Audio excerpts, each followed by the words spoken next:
इस वीडियो में सम्राट अशोक के जीवन को ऐतिहासिक अभिलेखों, बौद्ध ग्रंथों, बाद की कथा परंपराओं और लोक कथाओं के आधार पर प्रस्तुत किया गया है।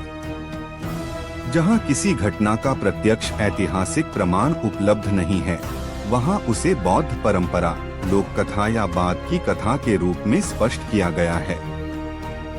विशेष रूप से अशोक के शुरुआती जीवन, चाणक्य से उनके संबंध, राधागुप्त की भूमिका, सियामक और सुसिन के संघर्ष तथा कुछ पारिवारिक घटनाओं के विवरण को सावधानी से देखा जाना चाहिए।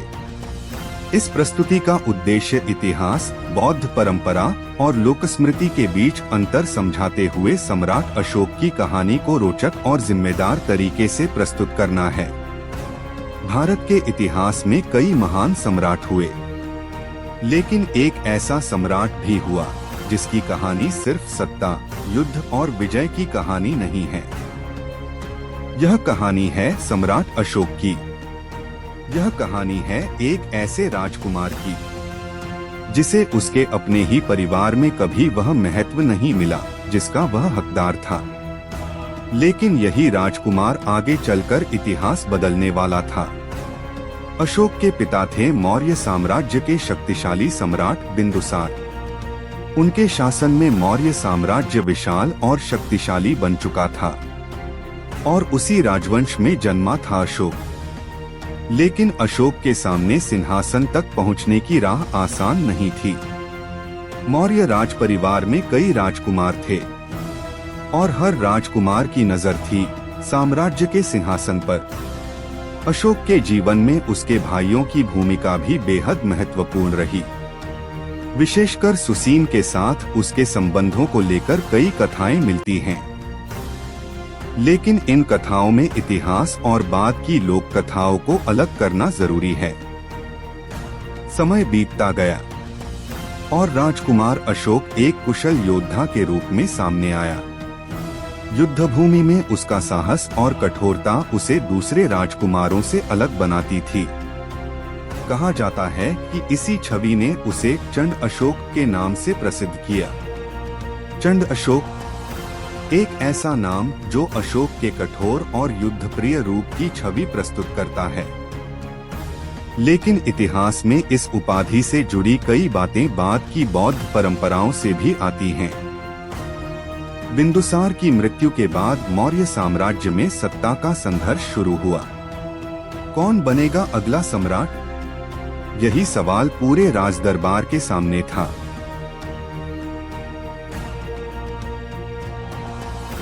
अब अशोक केवल एक राजकुमार नहीं था, वह था मौर्य साम्राज्य का सम्राट और उसके सामने था एक विशाल साम्राज्य को और आगे बढ़ाने का लक्ष्य। अशोक के शासन के शुरुआती वर्षों में साम्राज्य विस्तार की नीति जारी रही। सेना शक्तिशाली थी और मौर्य साम्राज्य की सीमाएं लगातार बढ़ रही थीं। फिर आया वह समय जब अशोक की नजर पड़ी कलिंग पर। कलिंग स्वतंत्र था और मौर्य साम्राज्य के लिए रणनीतिक रूप से बेहद महत्वपूर्ण। कलिंग का युद्ध हुआ और यह युद्ध इतिहास के सबसे निर्णायक युद्धों में से एक बन गया। युद्धभूमि पर चारों ओर विनाश और मृत्यु का दृश्य था। युद्ध समाप्त हो चुका था, लेकिन विजय के बाद अशोक के सामने जो दृश्य था वह किसी भी जीत से अधिक भयावह था। लाशें, घायल लोग और उजड़े हुए परिवार। कहा जाता है कि कलिंग के विनाश ने अशोक के मन को भीतर तक हिला दिया। जिस विजय पर उसे गर्व होना चाहिए था, वही विजय उसके लिए सबसे बड़ा पश्चाताप बन गई। यहीं से शुरू हुआ अशोक के जीवन का सबसे बड़ा परिवर्तन। युद्ध और विजय के रास्ते पर चलने वाला सम्राट अब एक नए मार्ग की तलाश करने लगा। यह मार्ग था धर्म का। अशोक ने हिंसा की जगह करुणा और नैतिक जीवन को महत्व देना शुरू किया। उसका शासन केवल तलवार की शक्ति पर आधारित नहीं रहा, उसने लोगों के कल्याण को भी अपना उद्देश्य बनाया। लेकिन सबसे बड़ा सवाल यही है, एक ऐसा व्यक्ति जिसे कठोर योद्धा के रूप में याद किया जाता था, वह आखिर करुणा और शांति का संदेश देने वाला सम्राट कैसे बन गया? यही है अशोक के जीवन का सबसे असाधारण अध्याय। चंड अशोक से धर्मात्मा अशोक तक की यात्रा। एक योद्धा से एक ऐसे शासक तक जिसने धर्म और करुणा को अपनाया। आज की इस पूरी यात्रा में हम जानेंगे जन्म से लेकर मृत्यु तक, राजकुमार अशोक से सम्राट अशोक तक और चंड अशोक से धर्मात्मा अशोक बनने तक की पूरी कहानी। यह कहानी सिर्फ एक राजा की कहानी नहीं है। यह कहानी है सत्ता की, संघर्ष की और युद्ध की। लेकिन उससे भी ज्यादा यह कहानी है पश्चाताप और परिवर्तन की। तो चलिए समय की घड़ी को लगभग 2300 साल पीछे ले चलते हैं। उस दौर में जब मौर्य साम्राज्य भारत की सबसे महान शक्तियों में से एक था। जहां से शुरू होती है मौर्य साम्राज्य के उस राजकुमार की कहानी जिसका नाम इतिहास में हमेशा के लिए अमर हो गया, सम्राट अशोक। अशोक की कहानी समझने के लिए हमें थोड़ा पीछे जाना होगा। उस समय भारत में मौर्य साम्राज्य अपनी शक्ति बढ़ा चुका था। इस साम्राज्य की नींव रखी थी चंद्रगुप्त मौर्य ने, और चंद्रगुप्त के पीछे था एक असाधारण मस्तिष्क, आचार्य चाणक्य। राजनीति, कूटनीति और साम्राज्य निर्माण की उनकी परंपरा ने मौर्य सत्ता की नींव को मजबूत बनाया। चंद्रगुप्त मौर्य के बाद मौर्य साम्राज्य की सत्ता आई उनके पुत्र बिंदुसार के हाथों में। बिंदुसार ने अपने पिता से मिली विशाल राजनीतिक विरासत को संभाला और मौर्य साम्राज्य की शक्ति को आगे बढ़ाया। प्रचलित जैन परंपरा के अनुसार चंद्रगुप्त मौर्य की पत्नी दुर्धरा गर्भवती थी। चाणक्य चंद्रगुप्त की सुरक्षा को लेकर हमेशा सतर्क रहते थे। कहा जाता है कि वे चंद्रगुप्त को थोड़ी थोड़ी मात्रा में विष देते थे ताकि वे विष के प्रति सहनशील बन सकें। एक दिन दुर्धरा ने अनजाने में वही भोजन खा लिया। कुछ ही समय बाद उनकी तबीयत तेजी से बिगड़ने लगी। चाणक्य को जब इसका पता चला तो उनका ध्यान गर्भ में पल रहे बच्चे को बचाने पर गया। चाणक्य ने गर्भस्थ शिशु को बचाने का प्रयास किया। कथा कहती है कि इसी असाधारण परिस्थिति में एक राजकुमार का जन्म हुआ। उस बच्चे का नाम आगे चलकर बिंदुसार रखा गया। यही बालक आगे चलकर मौर्य साम्राज्य का दूसरा सम्राट बिंदुसार बना। और बिंदुसार के जीवन में जन्म लेने वाला एक पुत्र आगे चलकर इतिहास बदलने वाला था। उसका नाम था अशोक, जिसे दुनिया आगे चलकर सम्राट अशोक के नाम से जानने वाली थी। पाटलिपुत्र का राजमहल रात के अंधेरे में भी जागता रहता था। महल में रानियां थीं, राजकुमार थे और सत्ता के कई दावेदार थे।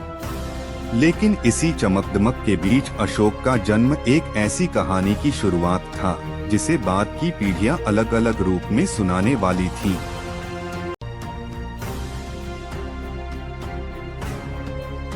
बौद्ध परंपरा के एक प्रसिद्ध संस्करण में अशोक की माता का नाम सुभद्रांगी बताया जाता है। कथा के अनुसार वह ब्राह्मण परिवार से थीं। कहीं कहीं उनका नाम धर्मा के रूप में भी लिया जाता है। कहा जाता है कि एक बार राजा बिंदुसार वन में शिकार के लिए गए थे। उसी दौरान एक दुर्घटना में वे गंभीर रूप से घायल हो गए। तभी धर्मा ने उन्हें देखा और उनकी सहायता के लिए आगे आईं। धर्मा ने उनकी चोटों का उपचार किया और कई दिनों तक उनकी सेवा करती रहीं। इसी दौरान दोनों के बीच स्नेह और प्रेम का जन्म हुआ। कहते हैं कि परिस्थितियां ऐसी बनी कि दोनों ने उसी वन में विवाह कर लिया। इसी विवाह से आगे चलकर एक पुत्र का जन्म हुआ जो इतिहास में अशोक के नाम से प्रसिद्ध हुआ। धर्मा ने ही उस बालक का नाम अशोक रखा, जिसका अर्थ था जो सारे शोक का नाश करे। कथा के अनुसार महल की राजनीति ने सुभद्रांगी और छोटे अशोक को राज परिवार की मुख्य धारा से दूर रखा। अशोक राजकुमार होते हुए भी वैसा सम्मान नहीं पा रहा था जिसकी उम्मीद एक मौर्य राजपुत्र से की जाती थी। बिंदुसार को लंबे समय तक यह पता ही नहीं था कि अशोक उनका पुत्र है। उन्होंने धर्मा के बारे में पता तक नहीं किया। वहीं दूसरी ओर धर्मा अपने पुत्र के साथ किसी दूसरे निवास पर चली गईं, ताकि उनका पुत्र राजमहल की राजनीति और सत्ता के संघर्षों से दूर रह सके। बिंदुसार के अनेक पुत्र थे। इन राजकुमारों में सबसे प्रमुख नाम था सुसिन। उसे बिंदुसार का ज्येष्ठ पुत्र और सिंहासन का प्रमुख दावेदार बताती हैं। अशोक और सुसिन की कहानी यहीं से टकराव की ओर बढ़ती है। लोकप्रिय कथाओं में सियामक नाम के एक राजकुमार का भी उल्लेख मिलता है, जिसे अशोक का विरोधी बताया जाता है। लेकिन उसके जीवन और अशोक के साथ उसके संघर्ष के बारे में ठोस समकालीन प्रमाण नहीं मिलते। सियामक राजा बिंदुसार की एक अन्य पत्नी के पुत्र थे और वे सुशीम तथा अशोक दोनों से छोटे थे। इन कथाओं में उसे अशोक का विरोधी बताया जाता है। अशोक को उसके भाइयों की ओर से अपमान सहना पड़ा। सुसीम अशोक को पसंद नहीं करता था। उसने कभी अशोक को अपना भाई नहीं माना। वह हमेशा अशोक को नीचा दिखाने और उसे कमजोर साबित करने की कोशिश करता था। लेकिन जिस राजकुमार को वे कमजोर समझ रहे थे, उसके भीतर धीरे धीरे एक असाधारण दृढ़ता पैदा हो रही थी। और तभी कथा में प्रवेश होता है उस व्यक्ति का, जिसका नाम भारतीय राजनीति के इतिहास में सदियों से लिया जाता है, आचार्य चाणक्य। चाणक्य की नजरों से कोई बात आसानी से छिप नहीं सकती थी। जब उन्होंने उस बालक को देखा तो उसके भीतर उन्हें वही साहस और तेज दिखाई दिया जो एक मौर्य राजकुमार में होना चाहिए था। धीरे धीरे उन्हें पता चला कि यह कोई साधारण बालक नहीं, बल्कि सम्राट बिंदुसार का पुत्र अशोक है। हालांकि यह प्रसंग ऐतिहासिक स्रोतों से प्रमाणित नहीं है, बल्कि बाद की कथा परंपराओं और लोकप्रिय प्रस्तुतियों में मिलता है। लोकप्रिय कथाओं में चाणक्य को अशोक के राजनीतिक मार्गदर्शक के रूप में प्रस्तुत किया जाता है, लेकिन ऐतिहासिक स्रोत इस संबंध को स्पष्ट रूप से प्रमाणित नहीं करते।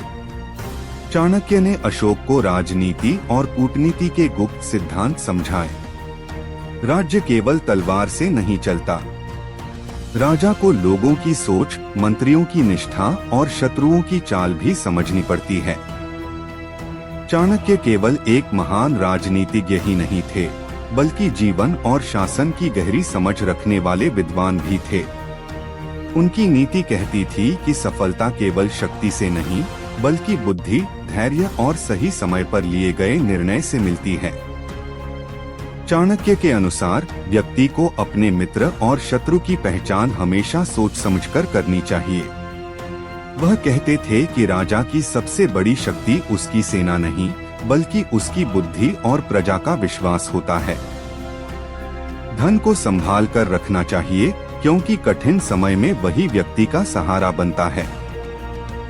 और सबसे महत्वपूर्ण बात, जिस व्यक्ति ने अपनी इच्छाओं और क्रोध पर नियंत्रण पा लिया, उसे पराजित करना सबसे कठिन होता है। चाणक्य की यही नीतियां आगे चलकर मौर्य साम्राज्य की शक्ति और व्यवस्था की नींव बनी। अशोक ने युद्धकला भी सीखी, घुड़सवारी, तलवार, धनुष और सेना की रणनीति। चाणक्य उसे केवल योद्धा नहीं, बल्कि ऐसा शासक बनाना चाहते थे जो युद्ध जीतने से पहले युद्ध को समझ सके। लेकिन यदि यह सब सच था, तो महल में बैठे अशोक के विरोधियों के लिए यह खतरनाक था।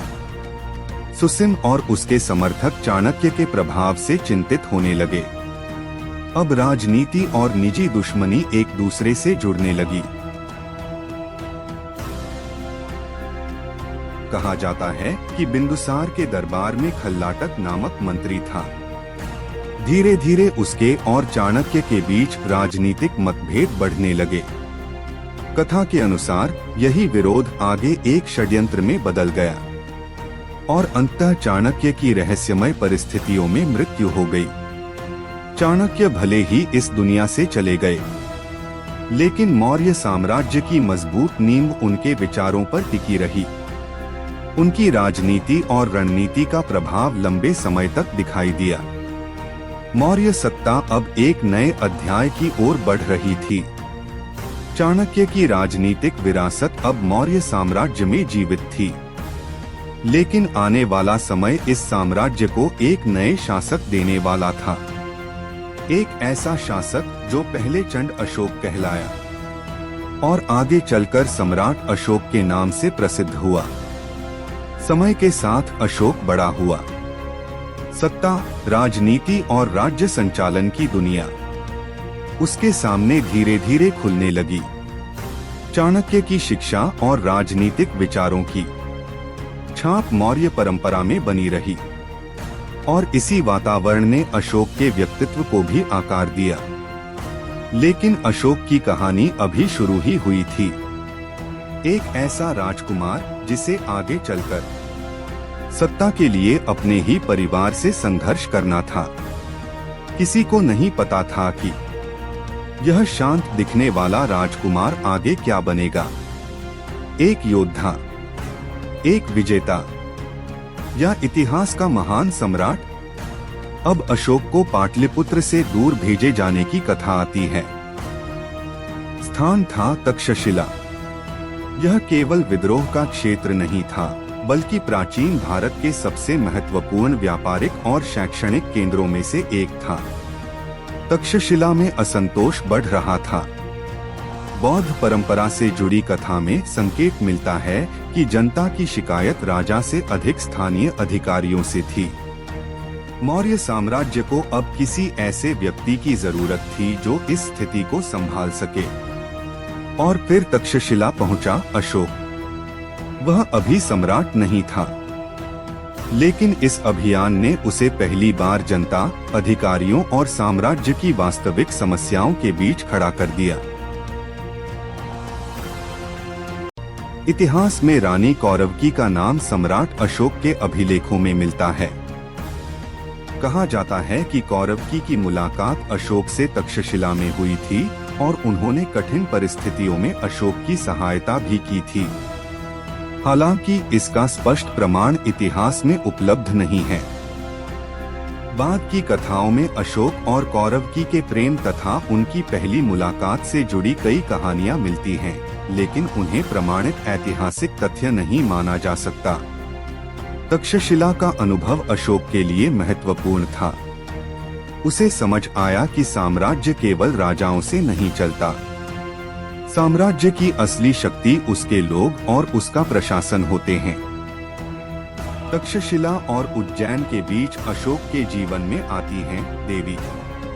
कहा जाता है कि उज्जैन में रहते हुए अशोक का परिचय देवी से हुआ और दोनों के बीच संबंध स्थापित हुआ। देवी से अशोक को 2 संतानें हुई, महेंद्र और संघमित्रा। आगे चलकर दोनों ने बौद्ध धर्म के प्रसार में महत्वपूर्ण भूमिका निभाई। उधर पाटलिपुत्र में परिस्थितियां बदल रही थीं। बिंदुसार की उम्र बढ़ रही थी और राजकुमारों को अब समझ आने लगा था कि सिंहासन का फैसला बहुत दूर नहीं है।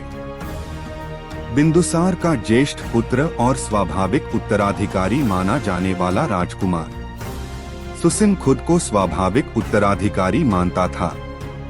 उसके पास राजवंशीय वरिष्ठता थी, लेकिन उसके सामने एक समस्या थी। अशोक लगातार अपनी क्षमता साबित कर रहा था। तक्षशिला और अन्य प्रशासनिक अनुभवों के बाद अशोक का महत्व बढ़ चुका था। अब वह केवल एक उपेक्षित राजकुमार नहीं था, वह ऐसा व्यक्ति था जिसे सेना और प्रशासन दोनों में अनुभव था। अब कहानी में आता है एक महत्वपूर्ण नाम, राधागुप्त। कहा जाता है कि जहां चाणक्य ने मौर्य सत्ता की नींव मजबूत की, वहीं राधागुप्त ने अशोक को सिंहासन तक पहुंचाने में मदद की। राधागुप्त ने पाटलिपुत्र में अशोक के समर्थकों को एकजुट किया। महल के भीतर कौन किसके साथ है, इसका हिसाब रखा जाने लगा। अब संघर्ष तलवार से पहले बुद्धि का था। बिंदुसार का स्वास्थ्य गिरने लगा। महल में चिंता बढ़ी। राजा के जीवन का अंत जितना निकट आता गया, सिंहासन की राजनीति उतनी ही खतरनाक होती गई। अब एक ही सवाल था, कौन बनेगा अगला सम्राट, सुसिन या अशोक?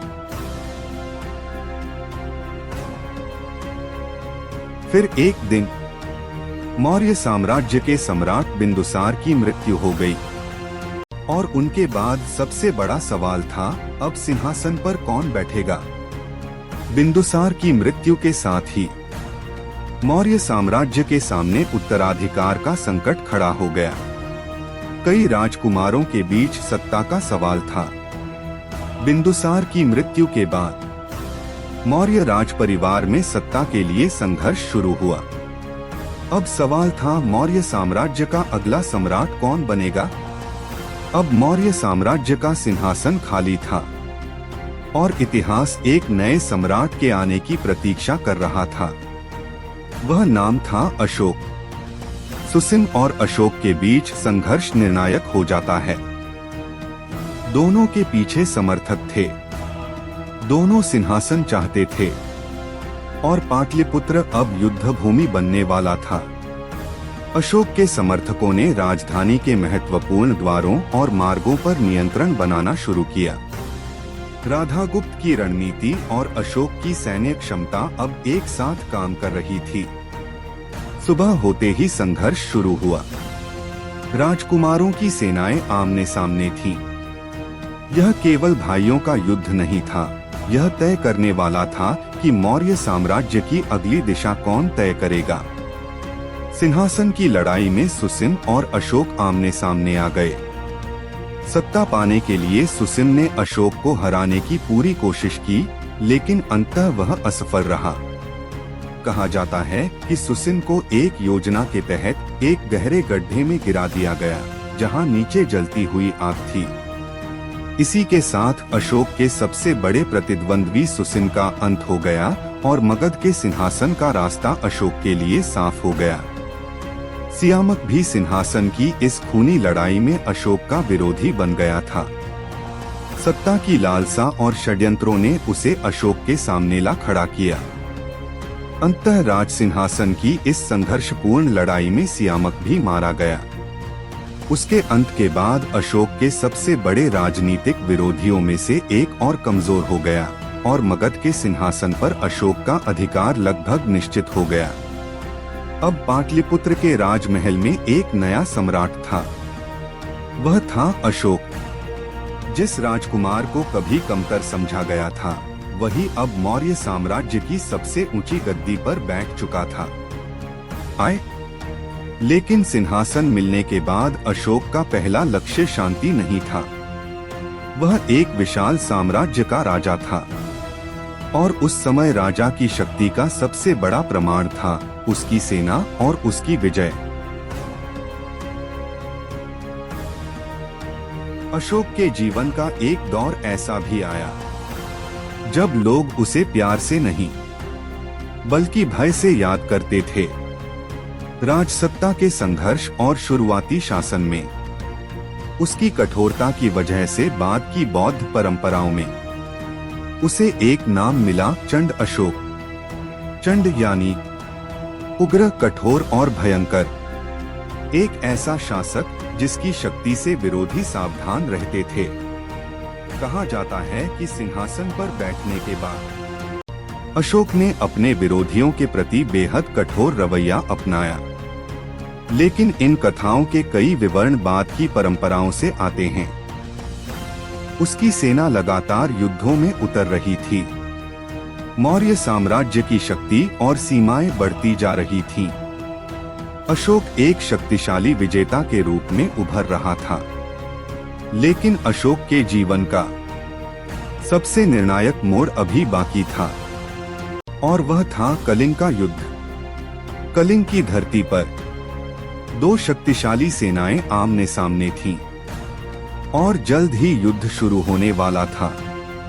फिर शुरू हुआ कलिंग का भयंकर युद्ध। युद्ध भूमि पर चारों ओर संघर्ष और विनाश फैल गया। मौर्य सेना पूरी शक्ति से लड़ रही थी। हजारों लोग मारे गए, हजारों घायल हुए और असंख्य परिवार उजड़ गए। कलिंग की धरती ने युद्ध की भारी कीमत चुकाई। अंततः अशोक ने कलिंग पर विजय हासिल कर ली। उसके सामने एक विजयी साम्राज्य था, लेकिन उस विजय का दृश्य बेहद भयावह था। विजय तो उसके पास थी, लेकिन उस विजय की कीमत देखकर उसके भीतर कुछ टूट चुका था। यही वह क्षण था जिसने चंड अशोक को बदलना शुरू किया। युद्ध की विजय अब उसे पहले जैसी महान नहीं लग रही थी। जिस सम्राट को कभी अपनी शक्ति और विजय पर गर्व था, वही अब अपने भीतर झांकने लगा। समय के साथ अशोक की सोच बदलने लगी। युद्ध और हिंसा की जगह वह करुणा और शांति की बात करने लगा। अशोक ने धर्म को अपने शासन का महत्वपूर्ण आधार बनाया। उसने नैतिकता, करुणा और जनकल्याण पर जोर दिया, और इतिहास में अशोक एक नए रूप में सामने आया। देवानाम प्रिय प्रियदर्शी, वह अशोक जिसने कभी राज्यों को जीतने के लिए तलवार उठाई थी, अब अपनी सबसे बड़ी विजय कहीं और खोज रहा था। उसकी सबसे बड़ी विजय किसी दूसरे राज्य पर नहीं थी, वह विजय थी अपने भीतर की हिंसा पर।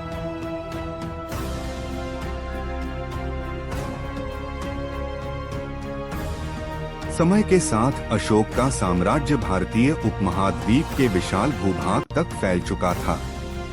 इसी व्यापक प्रभाव के कारण बाद की परंपराओं में उसे चक्रवर्ती सम्राट कहा गया, अर्थात ऐसा महान शासक जिसका प्रभाव दूर दूर तक फैला हो।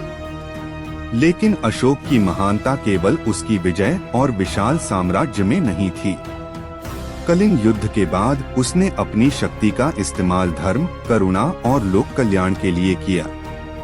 इसीलिए उसकी पहचान सिर्फ विजेता के रूप में नहीं, बल्कि सदियों तक प्रभाव छोड़ने वाले सम्राट के रूप में बनी। अशोक के जीवन में करुवकी का नाम भी आता है। लोकप्रिय कथा उन्हें अशोक के जीवन के प्रेम और संघर्ष से जोड़ती है। अशोक और करुवकी के बीच प्रेम था, लेकिन राज परिवार और सामाजिक परिस्थितियां उनके रास्ते में आईं। उनका विवाह तुरंत नहीं हो पाया, लेकिन अंततः उनका संबंध विवाह तक पहुंचा। अशोक के 13वें प्रमुख शिलालेख में कलिंग की विजय के बाद का विवरण मिलता है। उसमें लगभग 1.5 लाख लोगों के निर्वासन, 1 लाख लोगों की मृत्यु और उससे भी अधिक लोगों के मरने की बात कही गई है। लेकिन उस शिलालेख की सबसे असाधारण बात संख्या नहीं है। सबसे असाधारण बात है राजा का पश्चाताप। अशोक लिखता है कि कलिंग की विजय के बाद उसे गहरा दुख हुआ। लोकप्रिय परंपरा में एक मार्मिक प्रसंग मिलता है। युद्ध के बाद अशोक ने एक बच्चे को अपने मृत पिता से लिपटकर रोते देखा। उस दृश्य ने उसके भीतर कुछ तोड़ दिया। लोक कथा उस क्षण को एक सवाल के रूप में याद करती है, आखिर इस विजय से मिला क्या? भूमि, सत्ता या हजारों परिवारों का विनाश? कलिंग ने शायद उस परिवर्तन को निर्णायक बना दिया। अब अशोक के लिए सबसे बड़ी विजय दूसरे राज्य की भूमि नहीं थी। उसका लक्ष्य समाज को नैतिक रूप से बेहतर बनाना था। अशोक का धर्म केवल एक धार्मिक आदेश नहीं था। उसमें माता पिता का सम्मान, बड़ों का आदर, दया, संयम और दूसरे समुदायों के प्रति सम्मान जैसे नैतिक सिद्धांत शामिल थे। अशोक के शिलालेख दूसरे संप्रदायों के प्रति सम्मान की बात करते हैं। उसके लिए अपनी परंपरा की प्रशंसा करना पर्याप्त नहीं था।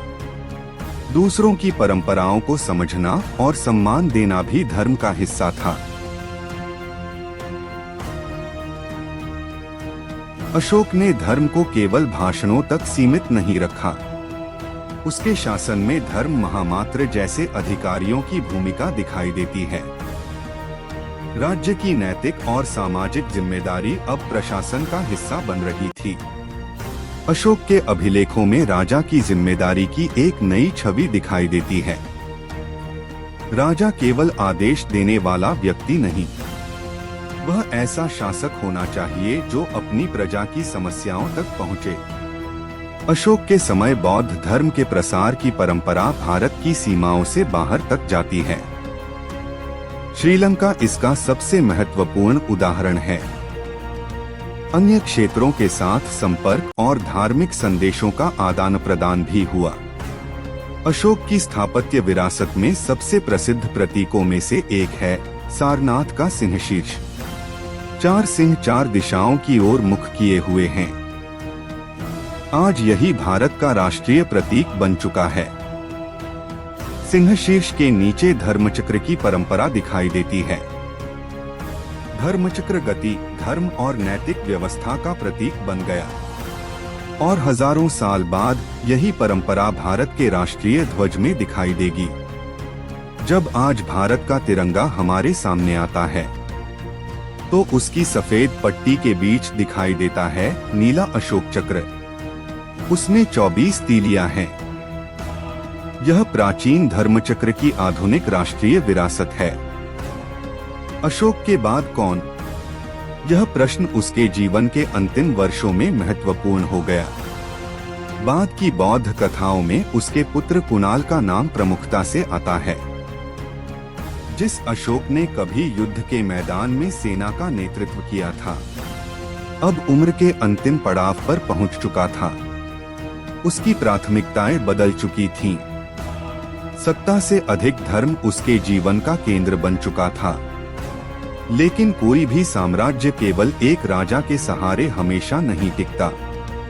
अशोक के बाद मौर्य साम्राज्य में शक्ति का संतुलन कमजोर होने लगा। इतना विशाल साम्राज्य संभालना आने वाले शासकों के लिए आसान नहीं था।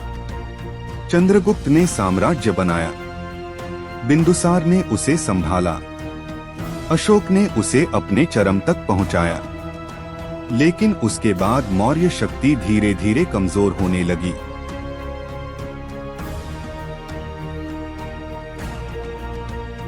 लगभग 232 ईसा पूर्व के आसपास अशोक की मृत्यु मानी जाती है। उसकी मृत्यु की पूरी परिस्थितियों का समकालीन विवरण हमारे पास नहीं है, लेकिन उसके पीछे एक ऐसा साम्राज्य था जिसने भारतीय इतिहास की दिशा बदल दी थी। एक समय जो व्यक्ति विजय के लिए तलवार उठाता था, अब उसके सामने बुद्ध की शांत प्रतिमा थी। उसका जीवन समाप्त हो रहा था, लेकिन उसके विचार पत्थरों में दर्ज होकर आने वाली सदियों की यात्रा पर निकल चुके थे। अशोक की मृत्यु के बाद मौर्य साम्राज्य धीरे धीरे कमजोर हुआ। राजवंश भी अंततः इतिहास का हिस्सा बन गया। महल मिट गए, सेनाएं समाप्त हो गईं, लेकिन पत्थर बचे रहे। वे पत्थर आज भी हमें बताते हैं कि अशोक कौन था, उसने क्या जीता, किस बात का पश्चाताप किया और किस तरह उसने धर्म को अपनी राजनीति का हिस्सा बनाया। अशोक के बारे में सबसे मजबूत प्रत्यक्ष स्रोत उसके अपने शिलालेख हैं। इनसे हमें उसका धर्म, कलिंग युद्ध के बाद का पश्चाताप, प्रशासन और धार्मिक सहिष्णुता जैसी बातें पता चलती हैं। दूसरी ओर हैं दीपवंश, महावंश, अशोकावदान और दिव्यावदान जैसे बौद्ध साहित्य। इनमें अशोक के जीवन की कई रोचक और धार्मिक कथाएं मिलती हैं, लेकिन ये ग्रंथ उसके शासनकाल के बहुत बाद लिखे गए। अशोक की कहानी का केंद्र वास्तव में कोई एक युद्ध नहीं है, उसका केंद्र है परिवर्तन। एक राजा जिसने शक्ति को जाना, हिंसा को देखा और फिर अपनी राजनीति को नैतिकता से जोड़ने का प्रयास किया। उसके लिए विजय का अर्थ बदल गया। पहले भूमि जीतना विजय था, कलिंग के बाद वह कहता है धर्म की विजय अधिक श्रेष्ठ है। 2000 साल से अधिक समय बाद भी हम अशोक को याद करते हैं, कभी चंड अशोक के रूप में, कभी शांतिप्रिय अशोक के रूप में, और कभी भारत के राष्ट्रीय प्रतीकों में। शायद अशोक की सबसे बड़ी महानता यह नहीं थी कि उसने कितनी भूमि जीती, बल्कि यह थी कि एक समय उसने अपनी ही विजय पर सवाल उठाया और खुद को बदलने का साहस किया। इतिहास में बहुत से राजा आए, कई ने साम्राज्य बनाए, कई ने युद्ध जीते, लेकिन बहुत कम शासकों ने अपनी शक्ति की कीमत पर विचार किया। चंड अशोक से शांतिप्रिय अशोक तक, तलवार से धर्म तक, विजय से पश्चाताप तक और एक सम्राट से एक विचार तक, यही है सम्राट अशोक की अमर गाथा।